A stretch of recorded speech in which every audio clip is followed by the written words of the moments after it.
What's up, ladies and gentlemen? Welcome back to another episode of The Block Sauce, your weekly web show that serves up the juiciest discussions in the world of Web3 and gaming culture. I'm your host, Arena FT Ambassador Jin Kieran, and today we've got another lineup of topics for you guys. And remember, if you want to join the conversation, make sure you tune in on the YouTube. We have a YouTube channel for The Block Sauce, so go check it out, jump in, and throw some questions our way. We tend to read those as well, so let's go ahead and jump right into it.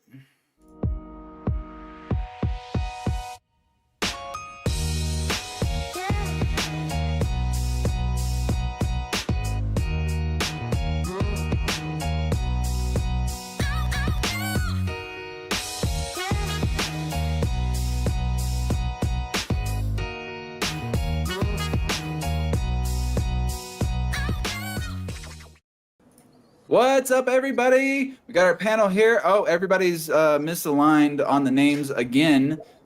Yeah. So right now we have Shay as Jorge, we have Jorge as Sinjin, and we have Dub as Matt. So yeah. Let me fix all these. At least Twitter famous. Look at me. Hey, GTA is a crypto game. Hold on. Is this the part where we're supposed to make like a really cool thumbnail? Maybe. Hang on, we can fix this. I gotta switch the slots. What is Matt DeFi? There we go. Bro. He's got that Azuki actually. Oh yeah. I need to match that. Yeah. Okay. It's fixed. That's on me. I had time to fix it and I didn't catch it. That one's on me. Oh man. So we got, Web3 apparently is popping this week. We got lots of news, but we're gonna focus on a few topics I haven't seen too many talk about. I say too many because obviously Shrapnel raising $20 million. I think everybody's talking about that one.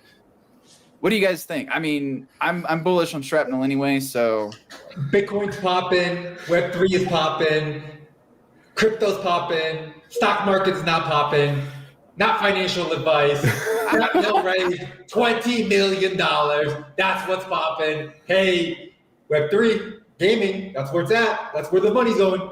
Are we so back or what? It's funny. I was in a space and Tony from Shrapnel was on there, and I said it was kind of a little good deal for Shrapnel, just because in the grand scheme of Shrapnel, what they want to build is going to cost way more than 20 million. I mean, they made something cool with like around 20 million with their current slice, but like that's got to be a 10x, right? But where I got corrected was that it's the new deals and new partners that are on the cap table now. What's super important, and that is interesting. Like new investment players are coming into Web3 via Shrapnel actually with this deal. So I'm stoked to see it. I think you have to understand, first of all, like I think this was kind of like their first round, right? The opportunity to go to multiple rounds in the future with the product that they have already, the hype that they have. I think the hype behind Shrapnel has been something we haven't seen, right? You look at Off the Grid, and I'm a big fan of Off the Grid, but the Off the Grid marketing is nowhere near to the Shrapnel marketing, right? And both of them are I think, right there, right? High top caliber, first-person shooter extraction games. So now here's the thing to it. Let me throw a caveat to that. Is that Off the Grid's marketing has been more towards the Asian and European markets, whereas Shrapnel has been a very, very heavy focus in America and working with American content creators. And I say that because now, again, I step back and see what LATAM and Asia are doing in the Web3 space. And Shrapnel is like, not like something that's very popular. So I think it's just depending on the activations where it is. Now, goes back to Dub's point is that where's the money coming in? Where's the partners, right? America's always going to have the bigger bags, especially when it comes down to this kind of like activation. And the partners that Shrapnel is bringing, again, is opening up new avenues for us in Web3. Yeah, I think it's also like a target market of crypto versus the standard Web2 gamers, right? Like when I've been watching Shrapnel over the last month, they've been coming in and sponsoring like every single Twitter space and like podcast and streams. And like I'm seeing everyone that I know giving away extraction packs and stuff like that, right? Like props to them. Yeah, right. Everyone wants to do that. And Off the Grid has what? I mean, Coop dropped a couple crates during TwitchCon, but that's it as far as Web3 marketing for Off the Grid. That's been my impression of them too, Dub. Like because I haven't really interfaced with the team, so I don't really know like the inner workings. Like, but I know whenever I tune into Gamified, like obviously Shrapnel is the official sponsor of Gamified, so and everyone's always giving away extraction packs, like you said. So from like as a Web3 marketer, from a marketing perspective, it's like really evident that they put themselves out there and they're not afraid to sponsor and to support and to go after that. So kudos to them for that. And then in general, 20 million is just a lot. Right. And a quick rebuttal to Jorge's point. I've been working closely with the Shrapnel team on marketing plans, and they are targeting Asia actually, and are actively looking for Web2 creators and Web3 creators in that space. No, I'm not saying they're not. I think like if you see their larger activation, it's definitely America. And I would even challenge. Hasn't happened, right? Yeah. I would challenge any marketer to do what one of the things that like my favorite case studies to do is I take a VPN, I start up a new Twitter and a new TikTok in like different areas of the world. And you will see really like the real games, Web3 games that are really like pushing out there in those areas. And it will make you really wonder like what's happening here in the United States. I can't tell you, like the TikTok, at least like that case study right there itself is so much fun to see it. And it's like, what the hell? Like it's so different. But again, it's the basis of Web3. I love this research and development approach, Jorge. Guys, y'all got to hire the gaming strategist, okay? This is where. No, on that note, I'm really curious. Like before we move on to the next topic, Deb, I really want to hear about like TwitchCon. Like how are the vibes? It seemed like there was kind of a really interesting like meeting of the minds between Web 2 and Web 3. Jinky. I feel like I didn't make it there actually, but talking to everyone that did, it seems like a couple people from like it seems like TwitchCon was a big failure as a whole actually, and not a ton of people showed up. Web2 games like Ubisoft and everything didn't demo there like they normally do. Doritos had the biggest booth is a great way to put it. I think Dead Drop did very well in securing like a good community event. But then when I take a look at like the gameplay lobby and how many players are actually in Dead Drop this week post that event, it's just as dead as it was before. So like, where were you at then? Weren't you at some event because you were? I was at my brother's wedding in Florida. Yeah. So it's just some weird coincidence where it's like I couldn't make it to all these cool things, but I was there like in the chat and enjoying it. But yeah, I mean like very few people showed up as a whole. Some elite like Web3 people did show up and got to meet and hang out and mix and have minds. I mean, I think Web3's, when we look at it, we want to be participating at TwitchCon next year and the year after in a bigger way, like actually on the floor, because Web2's missing out on that. And there is still people that are willing to go, but this year was kind of a miss. And it makes sense with like Kit coming in, all of these different things, right? So it goes a bit beyond that. So I actually went to DreamHack a few years ago, and it's the same thing. It was a bunch of like sponsor booths. There was hardly any games there. And I think we're starting to see this become more and more common because like Nintendo has their Nintendo Direct. I think PlayStation has like State of the Play or whatever. I think Microsoft has their own show now. Everybody's moving to these digital shows because it's a lot more cost effective. You're not having to fly employees out. You're not having to worry about housing and food during the trip duration, the booth costs, entry costs for the event itself. So I think this is going to be more and more common that we're going to see the big dogs kind of pull out of these events and do their own online thing. because it's been a trend in recent years, and it's just now starting to hit the bigger events, right? So DreamHack isn't necessarily, at least in the U.S., considered one of the big events. But I think that eventually over time, because of COVID and everything else that's happened in recent years, that's going to push everything, even the big companies, to going that route. I think this is a perfect opportunity, and Dub mentioned it, for Web3 games to start getting set up and being able to get booths into events that may previously have denied them, because they're going to be wanting more games to show up, and they're going to need to fill those areas, because let's be honest, we're gamers. We don't show up to go hang out at the Dorito booth, right? We show up to check out new games, find new gameplay, talk to the developers or people on the team. We want to engage with other gamers. I don't care about the sponsor booths. I love sponsors. They make the events happen. Don't get me wrong.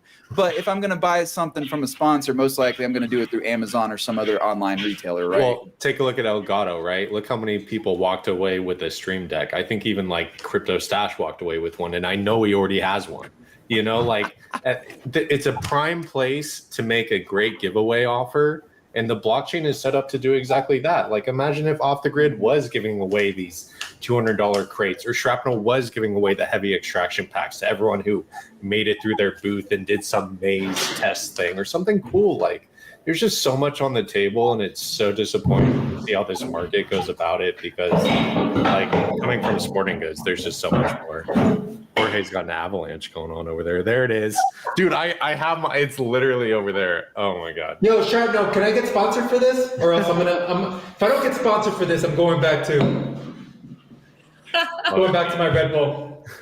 No, but here's the thing to it. I think we need to understand a couple things. World economy, gaming and where we are right now, right? We're in a spot right now where I think there's a lot of layoffs in the Web2 gaming space, right? We're the whole world right now is kind of like in a crisis mode right now. The United States right now is in a huge crisis mode right now. If you look at interest rates, market, and all that stuff. And so I think like it's not, you know, like the news of TwitchCon not being great is not like something that I'm like, oh yeah, you know, maybe they're finally like dying or something. No, I mean, if you look at like everything that for spending right now across everything, people are really tightening their budgets right now, because we do believe that we're going to go into a recession, a probably harder recession that we haven't really faced. And so with all that said, like, you know, it's just doing the appropriate cuts.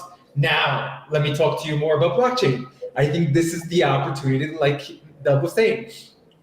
I think one of the biggest failed points in blockchain and in Web3 is content creators, right? Like, right now, the way that it's set up is that Web3 games are like, hey, go do this activation. Hey, talk to you guys in 6 months. Hey, here's doing another activation. I'll talk to you in 6 months, right? This is the most broken content creator program I have ever seen in my life. And I think like you look at like maybe Gala, right? When they were paying for Jake, right? Like you have to like put some of these content creators on payroll to be able to create the right content, to push out the right stuff. You guys are raising millions of dollars. I don't care, man. Some of these content creators will do it for 30 grand a year. I know, like shit, you pay me 30 grand and I'll do these talk shows every year for every fucking day for you. Exactly, right? Right? And so it's again, it's just like, we don't understand it. And I think it's again, the not understanding marketing, right? And if you look at distributions and everything like that in the space, it's so broken, right? And you look at the Web2 space, right? And in the Web2 space, a lot of content creators have agencies they work with, right? We don't have any agencies in Web3, right? Like I think there's one or two, and I can't really speak on them because I've never really had that discussion. And they're really expensive. Like Serotonin, which is one of the probably like the most respected, like top tier premium one. Like I think their minimum retainer for their clients is like $30,000 a month. So yeah. They're really expensive. It's definitely something like, again, so I think like, again, when you look at like the way to do booths and everything, like, I don't know. I mean, no offense here to Avalanche, right? What does Avalanche spend on booths a year, man? Holy shit. Like that bill has to be like a pretty fucking penny, right? And like, it's great to see them sponsoring Gamified now, because I think like they're finally understanding like, hey, my dollar could probably go a lot farther, like sponsoring Sam, sponsoring content creators, paying content creators.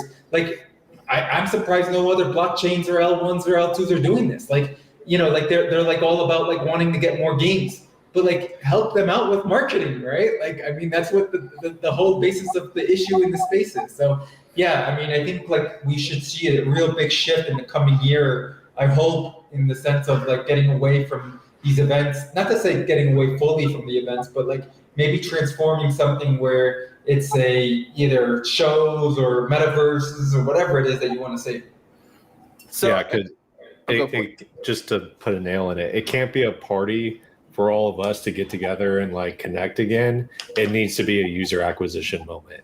And this past year, like everyone has just been a party for us to get together, which is, not enough. Yeah, that's true. I did want to touch on something because I think it was either Jorge or Dub mentioned that the dead drop lobbies aren't even, getting filled now. I kind of brought this up yesterday in Grazlo's space with the older guys. Do you guys feel like maybe it's a timing issue when it comes to not even just dead drop, but also Shrapnel, because they're going to be launching their playable state in December? Well, we've just came in the middle of a bunch of Call of Duty betas. Call of Duty launches in like a week or week and a half, somewhere around there. And I feel like everybody in the FPS world is more focused on that right now. So maybe FPS games having big announcements and events and playable sessions and stuff like that during the time when the biggest FPS game probably in the world is about to have a new release might be what's causing a bit of this lull.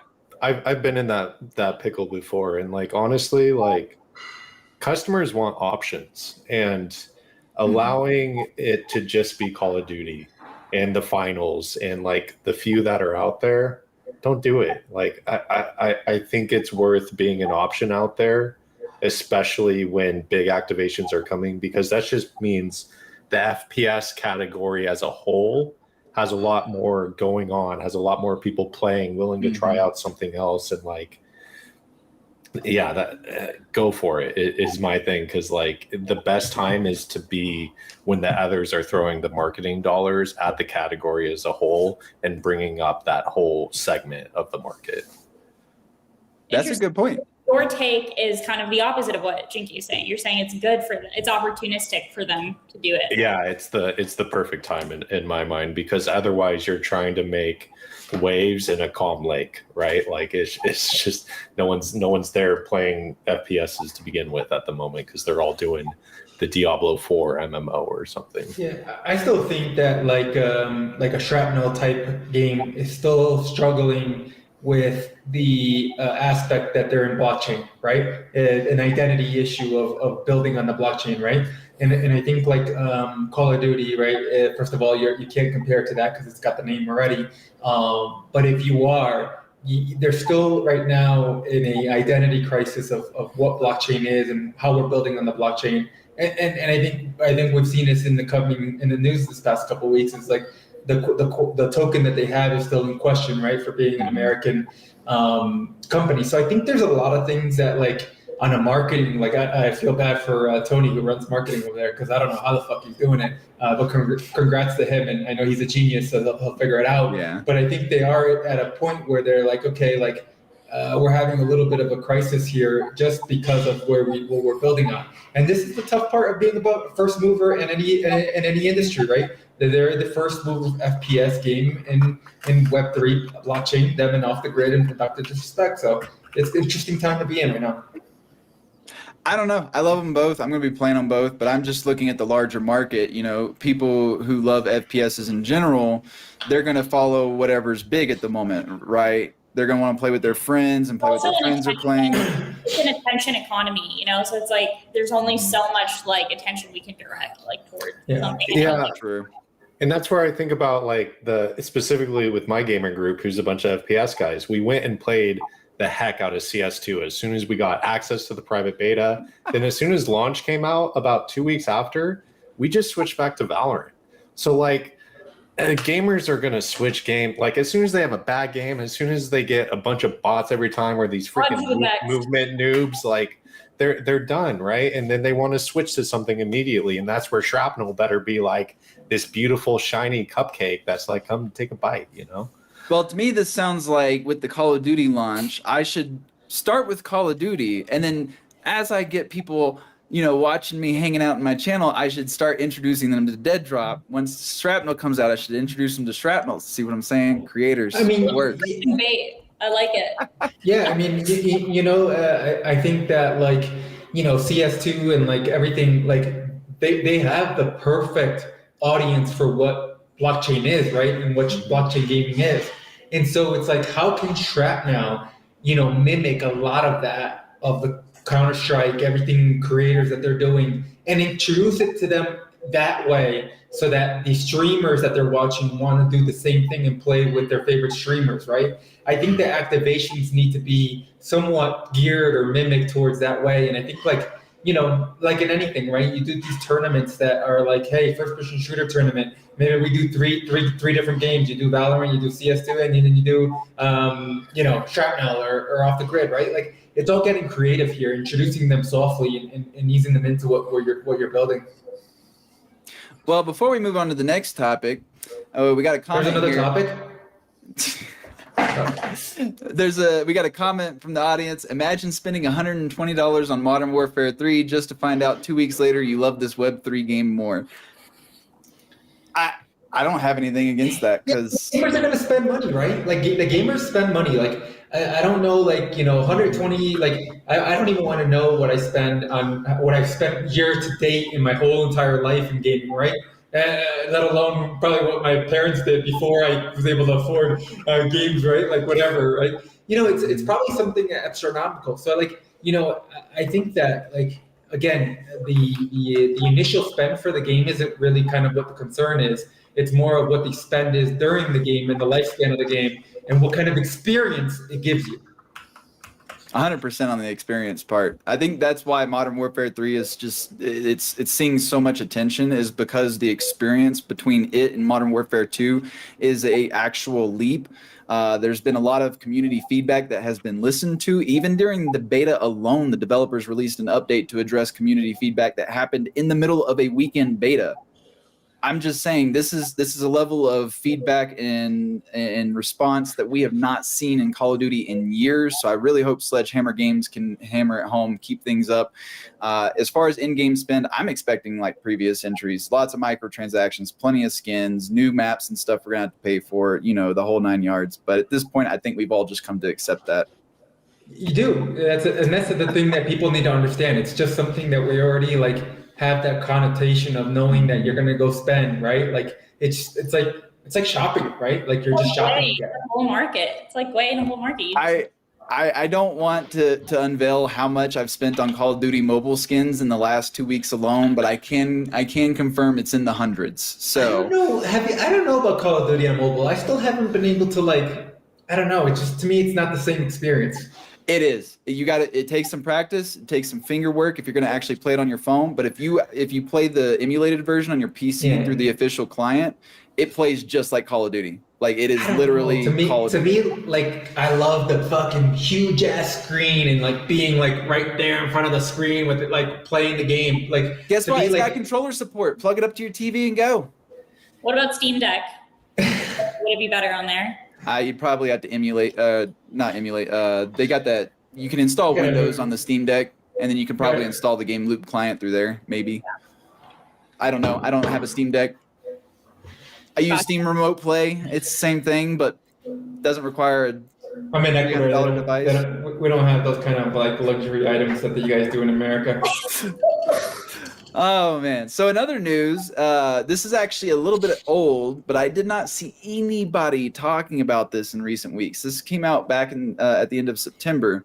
72.5% of major video game studios have already embraced Web3, and this includes companies like Microsoft, Tencent, Sony, Nintendo, Ubisoft. To me, that's good news. Yeah, I mean, again, the marketplace idea, the features a marketplace can do. Tell me a Web2 game that wouldn't want to have blockchain for a marketplace. I don't know anybody that would say no to that. It's transparent, it's safe, it's legal, it does everything that you would want in having a marketplace, right? Go for it. So, I can tell you why. So, Fortnite, I can sell 1 million skins at $20 a pop, and people are going to buy 1 million skins at $20 a pop. Now, all of a sudden we're on the blockchain, these collections tend to be a lot more limited. We're talking anywhere from like 1,000 to probably 10,000 skins, right? So all 10,000 of those get bought out, and then they start getting sold and traded via secondary. All of a sudden, they're losing revenue because they're no longer selling infinite skins. They're selling an initial wave, and then players are the ones that are managing the economy. So even though they're getting royalties, the royalty is not going to make up for the amount of money lost from just having an infinite supply. Now, whether or not blockchain can fix that by doing it a different way, I don't know. I'm just comparing it to the current methods we're utilizing right now. But I could see from a business standpoint why they would not want to do it, because it all comes down to green. That's how I see it. Show me the money. Yeah, they want the money, and they know that they're going to lose money if they put more power in the players' hands. Yeah, to a certain extent. Again, I think like the Web2 giants will know how to extract money, right, from anything that to run a business, right? But I do think that like this kind of does solve or help them in extracting money correctly, right? Like, I mean, do you know what some of these gaming giants lose on money? On like, between like fucking theft, theft, hacks, and all that stuff. It's a number that probably isn't getting talked a lot. And so, like, again, if you could solve a lot of these issues in the blockchain, I'm pretty sure like there's the avenue there itself that would make a lot of sense for them. I think the biggest issue is still just the stigma around the space that maybe hinders some of these companies from going public with what exactly their internal Web3 teams are doing. And then I also just wonder how many people they're bringing in-house that are true Web3 natives and within our space. 'Cause I don't see a ton of that, honestly. Like I don't see somebody that is like really integrated in kind of the Web3 gaming community, like grassroots wise, that works at like Microsoft or Google or something and is like on their Web3 team. I don't know.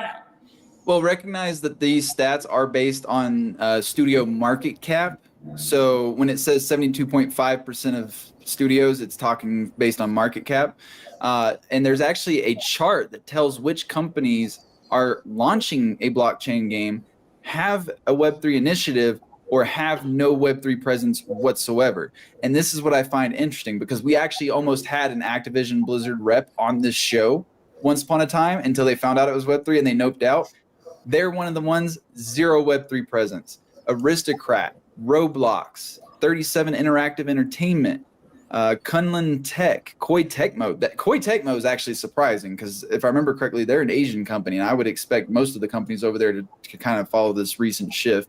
You got Gbits Network Technology, CD Projekt Red, Perfect World Entertainment. Perfect World's another one that surprised me that has no Web3 presence. They like to be everywhere usually. Kadokawa and Embracer Group, which I thought Embracer Group was doing something Web3. But again, like the thing here is that I believe that we're still in year one of Web3 gaming, right? We're still in the year that's like a discovery. We're still in the year of like what makes sense, what doesn't make sense. What products work, what infrastructure is still needed. We're still building. Like if I look at this like in the world aspects, we're still building the stuff under the ground, right? Like the sewers, the fucking. We're gonna be like the kid, like the geek kid that gets rejected and just like has like a massive glow up, and then everybody wants to slide in. Like that's how I see Web3 gaming, just Web3. Well, here's the thing: out of the top 40 companies, those were the only ones that have no Web3 presence whatsoever. So out of 40 companies, you had 7 that don't have Web3 presence. Meanwhile, you have companies like Microsoft, Tencent, Sony, NetEase, Nintendo, Electronic Arts, Garena, which for those that aren't familiar with Garena, that's Southeast Asia's Call of Duty mobile. So Unity, Entertain, Capcom, GameStop, all of these have initiatives currently. Now, as far as those that are confirmed to be launching a blockchain game, we have Take-Two Interactive, Nexon, Bandai Namco, Konami Holdings, Krafton, Square Enix, and Ubisoft. Now, the only one that kind of stands out there to me is Ubisoft. The rest of them they're Asian companies, so that kind of makes sense. Actually, I don't think Take-Two is. I'm not sure on them. But for the most part, Ubisoft's really the only one that stands out and as kind of the sore thumb here. Anybody else find it odd? I don't know. I don't find it odd. I just, again, first of all, I don't know if they want to first disclose, right? If I was a Web2 company with the stigma in Web3, hey, would I want to disclose that I'm building in Web3? I don't know. That's my first thing, right? Again, these are all things that we say a lot of these guys are building stealth, most likely. As little of these stuff starts to leak out, I'm sure more and more will leak out. But yeah, I don't know, man. Like, it's too many things right now that are not in their favors right now to build in this space. There's a good point. Hang on, there's a good point brought up by KG. They said big gaming companies are also waiting for some sort of regulation to know what rules to play by before jumping full force into Web3, but they are dipping their toes. I agree. Yeah. I had this conversation like 2 years ago at GDC with a lot of these guys. It's 2 years ago? Yeah, like they've been Holy working on shit. this for a while. Like they were probably preparing it 4 years ago, right? Like there was always the two. It's the regulations and the uncertainty on the legal side, plus the pitches and pitchforks and all that comes at them from their community the moment they even are a semi-pro NFT, right? Like it's always been that, and it's still that. CCP is a prime example of that. For those not familiar with CCP Games, they are the company behind EVE Online. When it was first announced that it wasn't even that they were going to dabble in or do anything Web3, they were researching Web3. And the community found out and lost their minds because they thought all of a sudden EVE Online was going to be a blockchain game. Now we know that's not the case. They are developing a blockchain game separately, and people are still upset. It has no impact on the game they're playing. Nothing is changing with the game they're playing, but they're mad because the company's dealing with NFTs and crypto now. That's funny you bring that up, because they actually just posted an article kind of doubling down and explaining their reasoning on blockchain and everything too. And one thing that they said a lot in it that was interesting to me was the focus on fragility and how fragile this whole thing is. They're like, we have a really fragile relationship with our consumers. We're really worried about getting sued. We're like a bull in a china shop, like we don't know what to do. And so that's where they're at. And they're playing with these they have a lot on the line here. So yeah, at least they're still doing it. It's just funny. I was reading that this morning.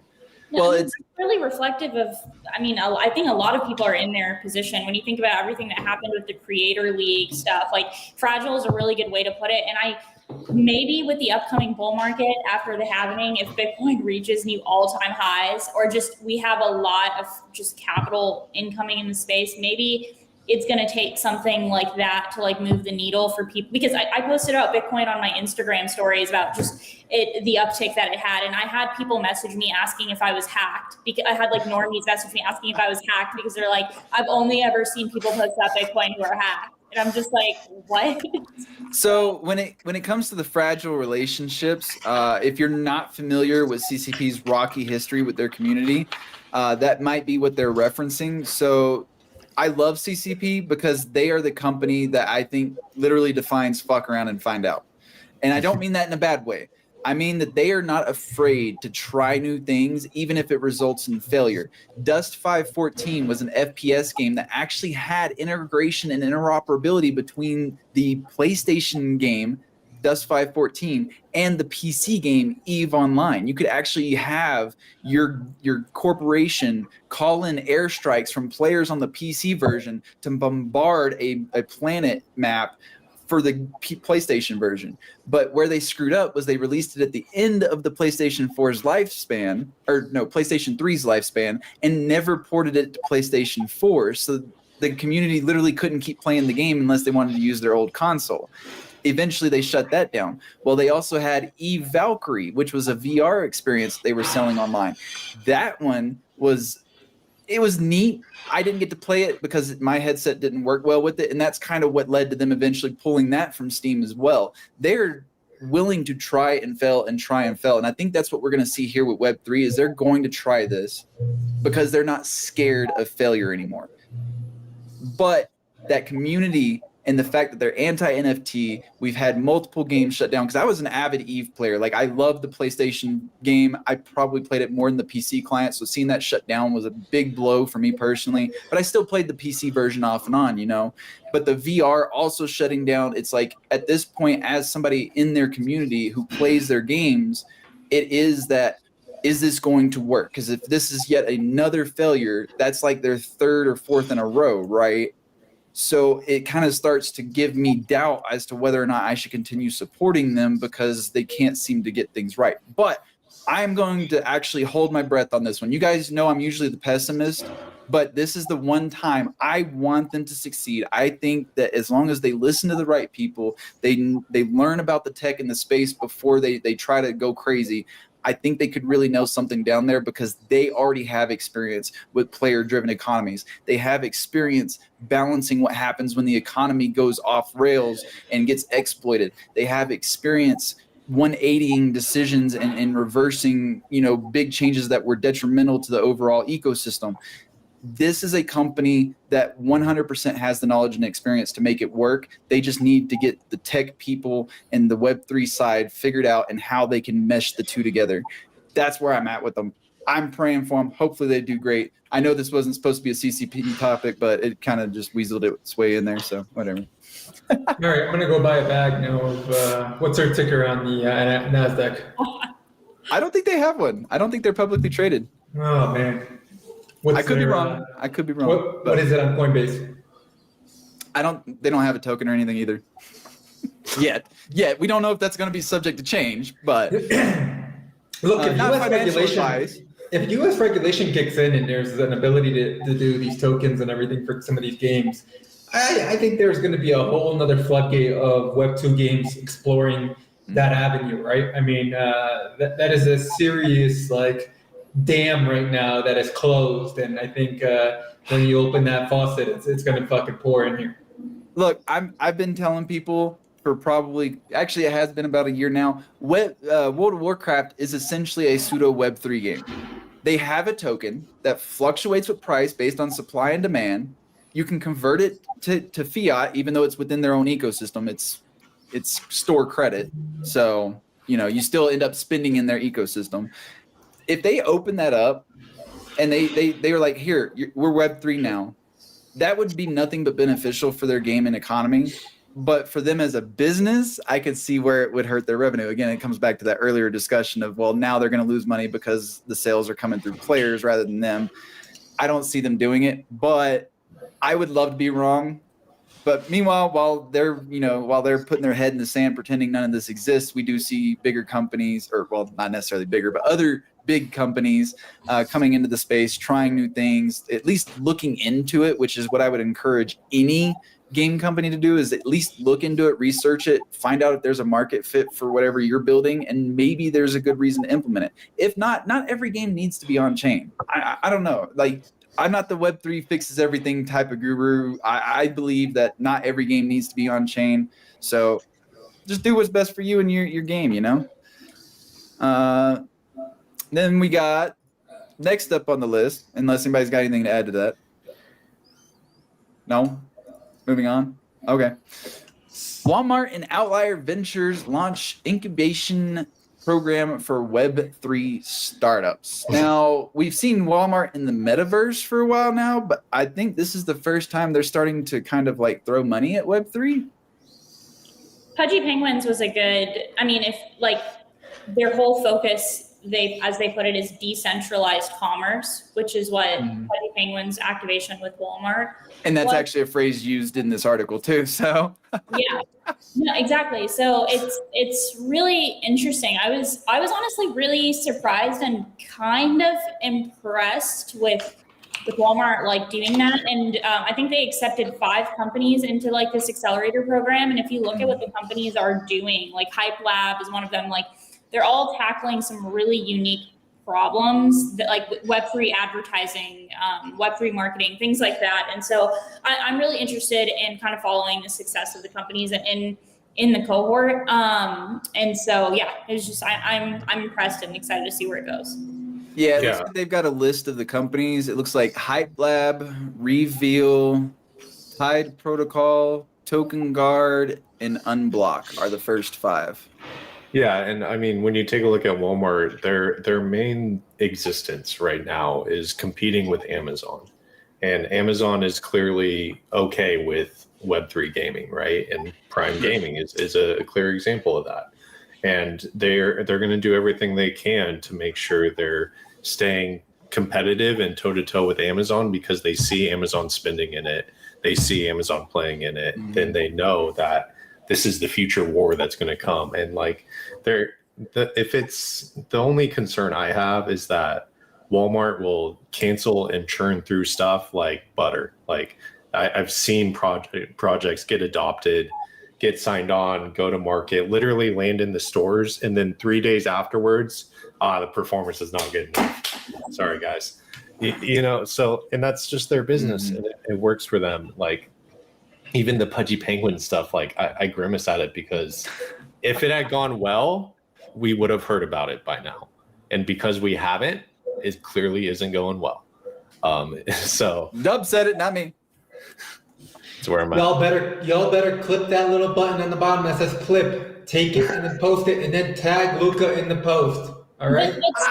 What's interesting though is that it's a 12-week virtual incubator program. The 5 companies are across Web3 marketing, advertising, and improving payment technology. So I don't see how, like, they're not going to have penguin plushie toys hit Walmart. Yep. So it's really interesting to me that Walmart is focusing on this sector of companies, because I don't think that these companies are going to do that. You know what I mean? So Yeah. It's more about payment and seeing if they can have a better revenue stream than with a credit debit card system, right? Like if Solana Pay comes in and all of a sudden they're like, oh my God, we're saving 5% on every single transaction with this. We better get everyone to start doing this shit. Like the Walmart greeter is going to start handing out those bracelets like candy then, but until that happens, That's actually what I was thinking, Dub, is they might be setting themselves up to start accepting crypto payments, because like Shay pointed out, I just double checked, and that it's like programmable payout infrastructure, data-driven Web3 marketing, cross-border payments. Yeah. So yeah.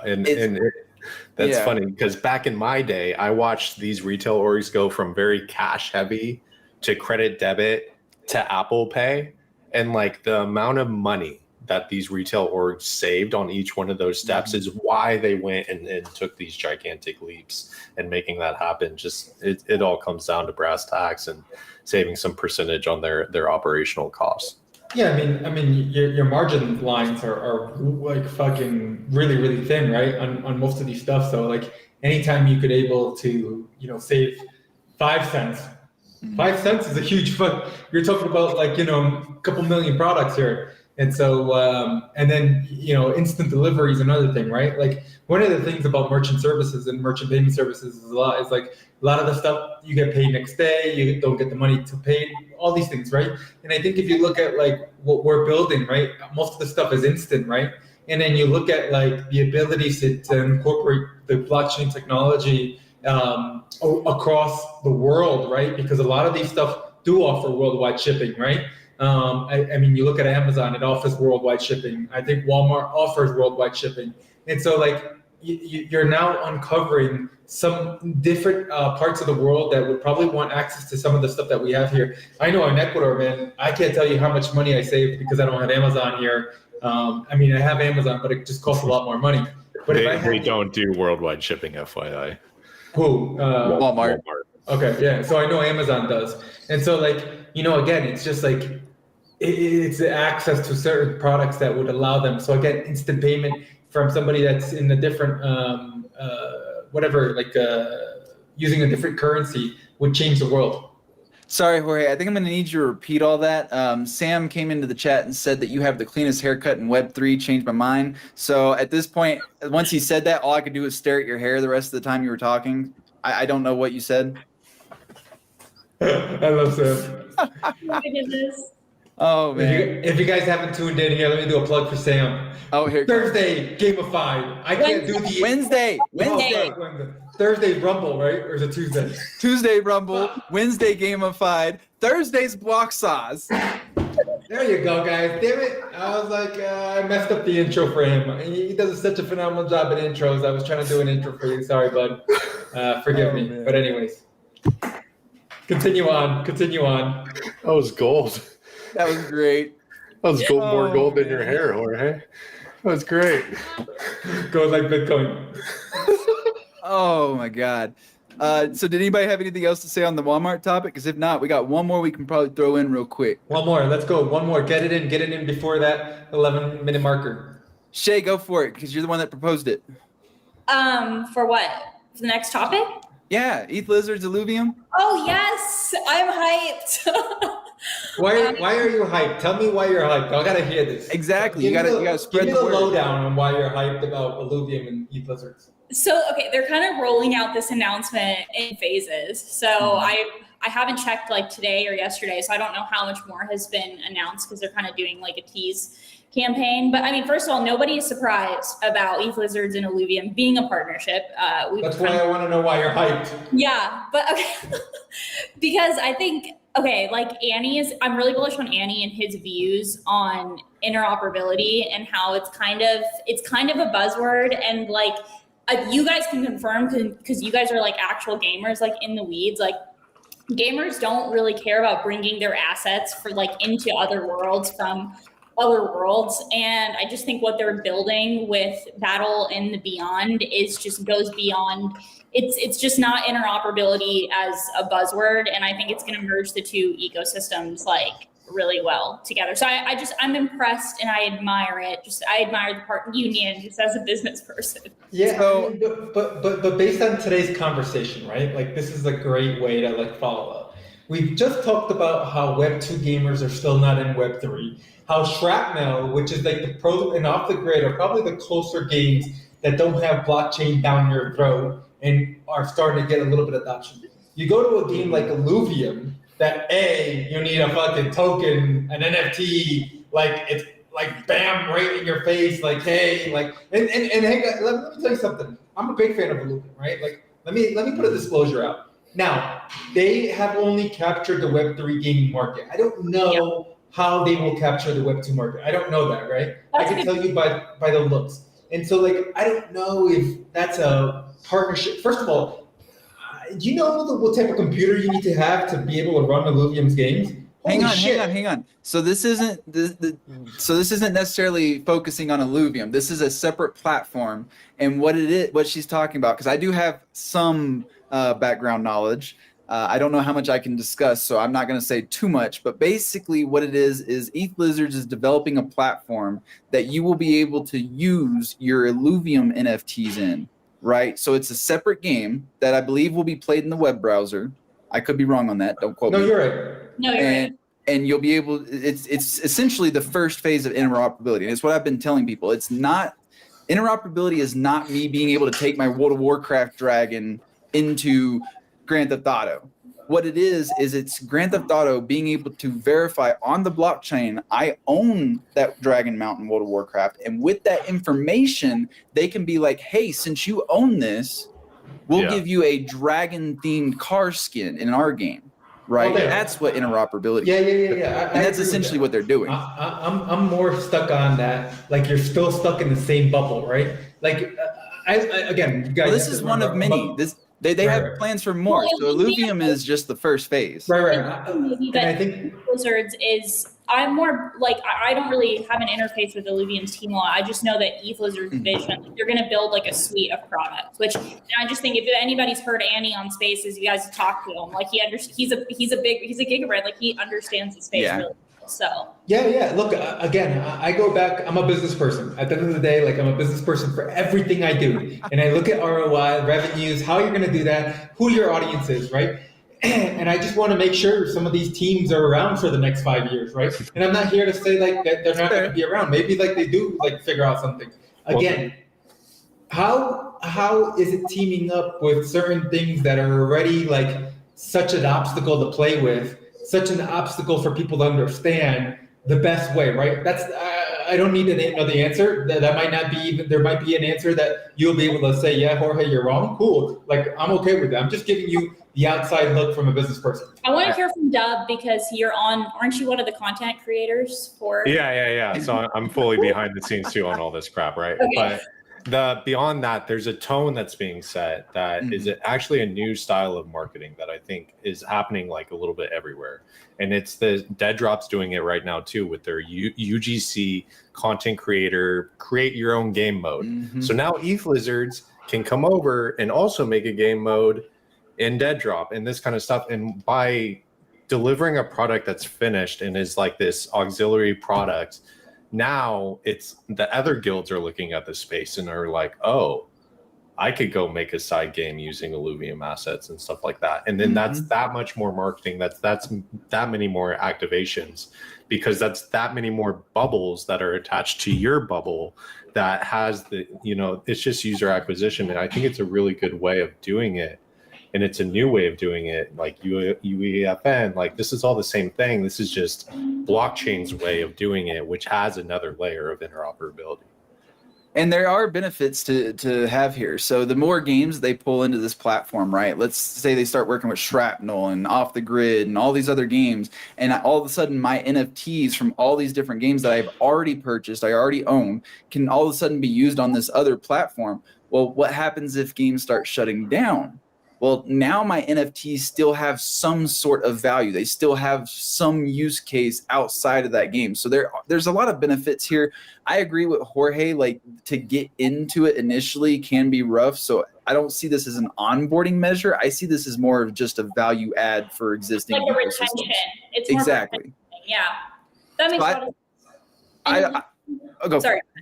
No, I was just going to say that Illuvium is very Web3 heavy, like Jorge mentioned, but they've done it really well. Like they've executed really well and have captured that market share. I don't know how they're going to go into Web2. That is a good question.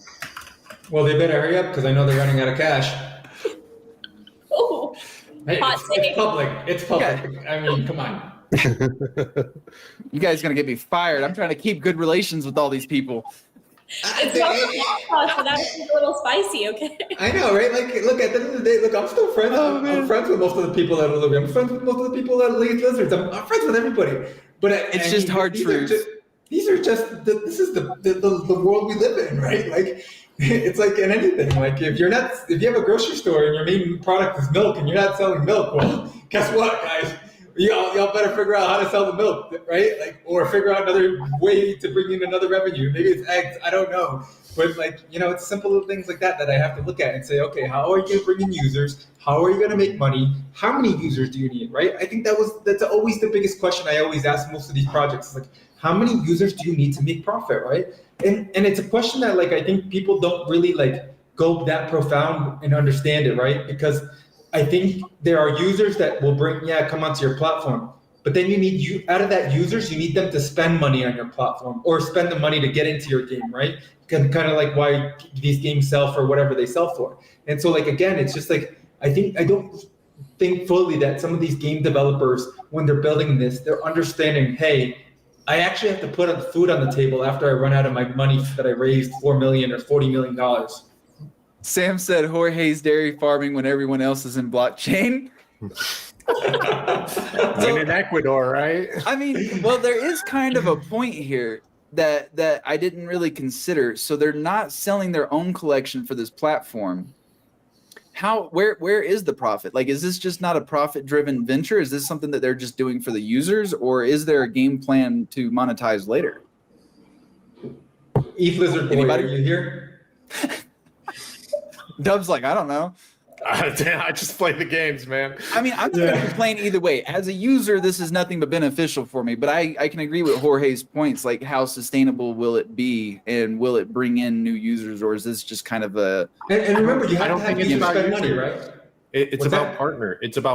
It's about showing guilds what they can do in the ecosystem. I see that completely. I agree. And welcoming them in, like that is that's the cost here and what they're going for. Mm-hmm. Yeah, but again, money only lasts you so long, right? Especially like as we go through a bear. A lot of people are banking on a bull market right now to have their game like do really, really well. And I hate that. I even hate that some game developers think like that, because those are for the metagamers. And again, like, gamers don't really care about bull or bear markets or anything. They just want to game and have fun. And so, like, the whole mindset that there is in this Web3 space about the way they perceive of how they're going to make money and why a bull market's going to make them be like the top game in blockchain gaming, and that's going to bring all these new users, is wild to me, right? Like, I don't think I do enough drugs to understand that, right?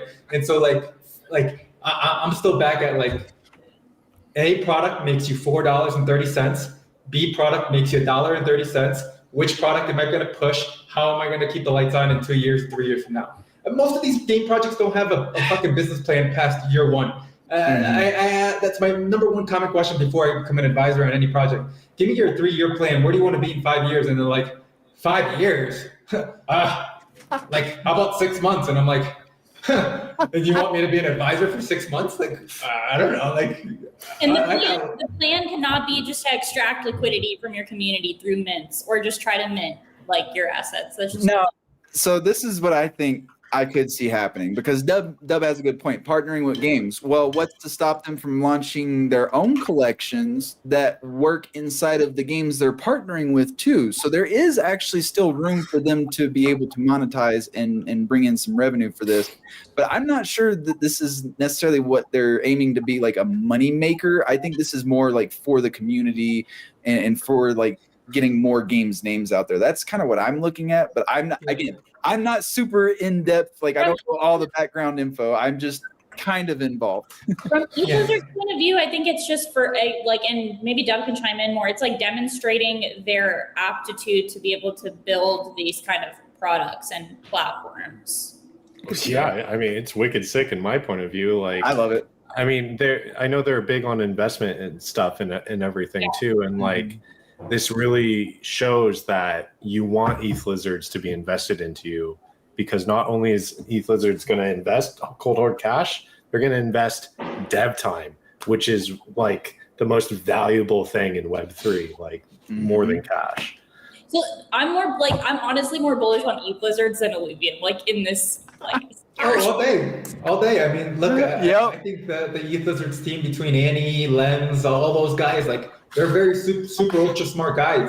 I'm not here to not put that past them. I think that's definitely, I think we all feel the same way, right? And we're all fans of what they're doing. I just always say, hey, like, I don't think a lot of, and I'm not saying they haven't thought about this. I'm just saying a lot of business owners don't understand, like, how to keep the lights on from a year, right? From now on. It's like, look at revenues, right? I think that one of the things that expenses, look at salary and payroll, right? As your company expands and grows, you have to expand and grow your personnel, right? Here, I'm going to give you guys like a quick little bit take right here. Is that, like, a lot of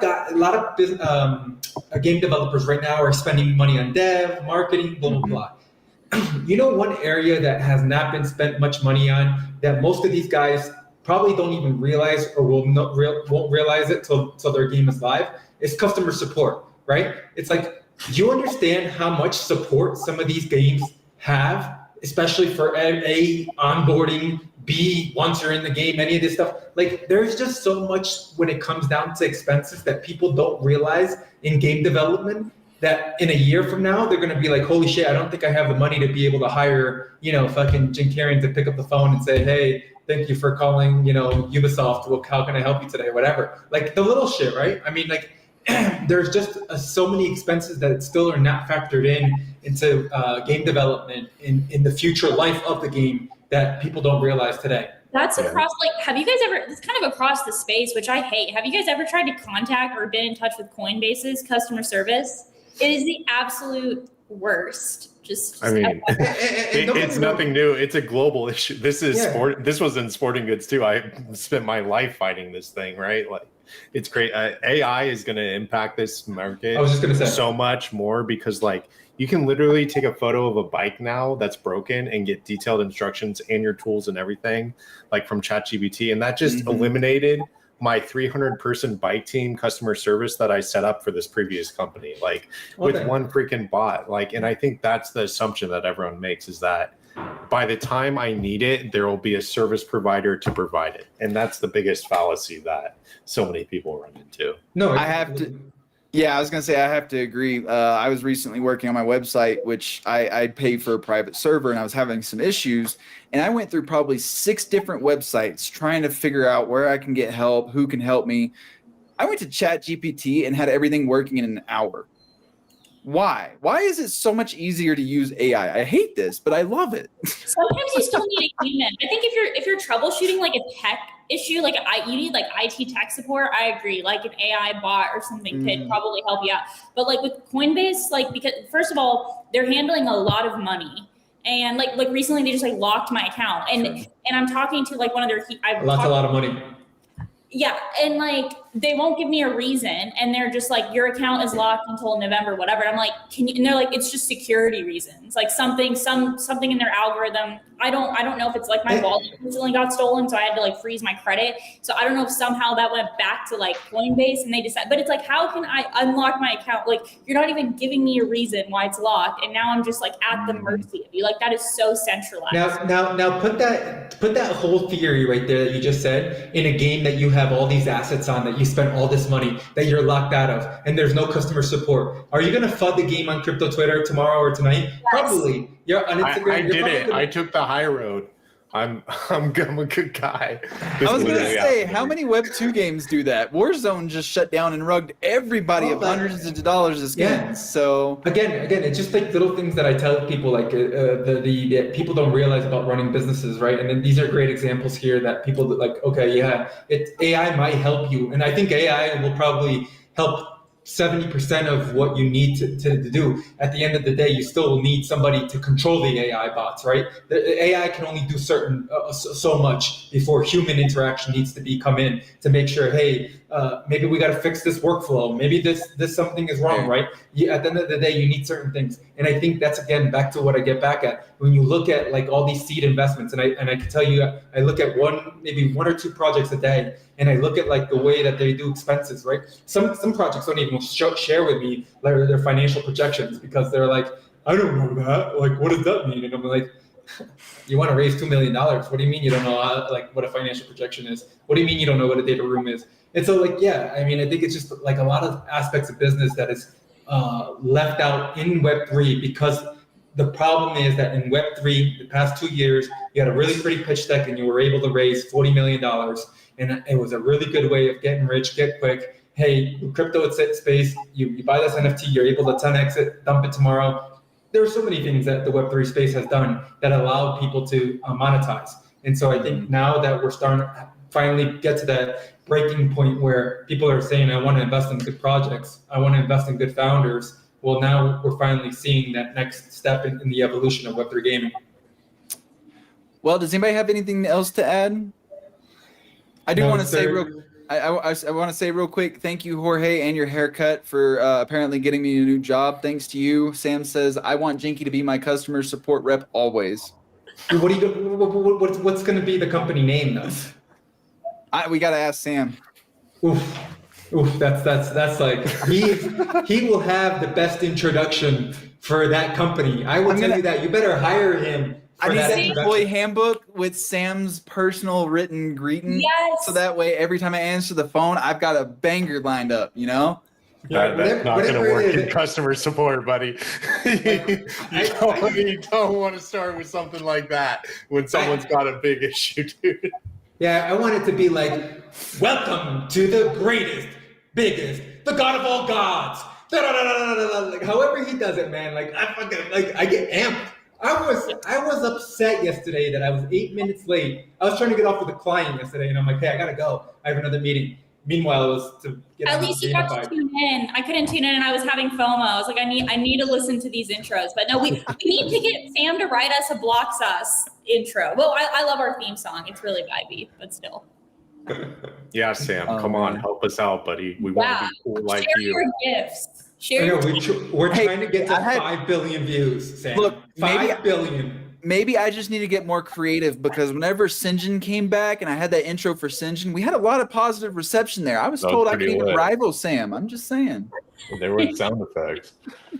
And I put all that together in literally like 5 minutes too, because it was like Rod was like, "Hey, can we do something special for Sinjin?" And I was like, "You asked me this 5 minutes before we're going live. What do you want from me?" So I'm like, you got over here, video, Jink. You could have little flyers and wands and stuff. Party hats. Oh man. Well, we also don't usually do intros because we have a pretty set panel, but I don't like to take up everybody's time with intros because when we were doing those, like I'm the first super 30 famous minutes, and everyone knows me anyways. No, the format of a show is just different, so like it fits more. It'd be weird to do intros every single time for us. No. Exactly. I'm boycotting. If you don't do an intro for me next week, I'm not coming onto the show anymore. Okay, I'm almost 10 minutes late into this meeting, so we're gonna have to cut it here. Oh yeah. Oh, I didn't know you had a hard stop. Thank you for tuning in. And no, I don't. But Okay, well, we're gonna go ahead and wrap it up. That's gonna be a wrap for us, folks. This was another great episode. Thank you guys so much for joining. Oh, we lost Shay early, whatever. It happens. She just said, "Okay, bye," I guess. But of course, we could have done it with all of our amazing viewers and supporters. You guys are the reason we're here. We do this week after week. Remember that the sauce never stops flowing. Stay connected with us on social media, Twitter, YouTube. We're everywhere. Bye, Shay. Share your thoughts. Suggest future Peace out, gaming and Web3 topics. Bye, Shay. Bye, Shay. That's going to be it for us today. Sauce enthusiasts, join us next time for another amazing episode of the Block Sauce, where we'll keep the gaming flame alive and the discussion sizzling. Stay saucy and keep gaming in the exciting realm of Web3. Have a good one.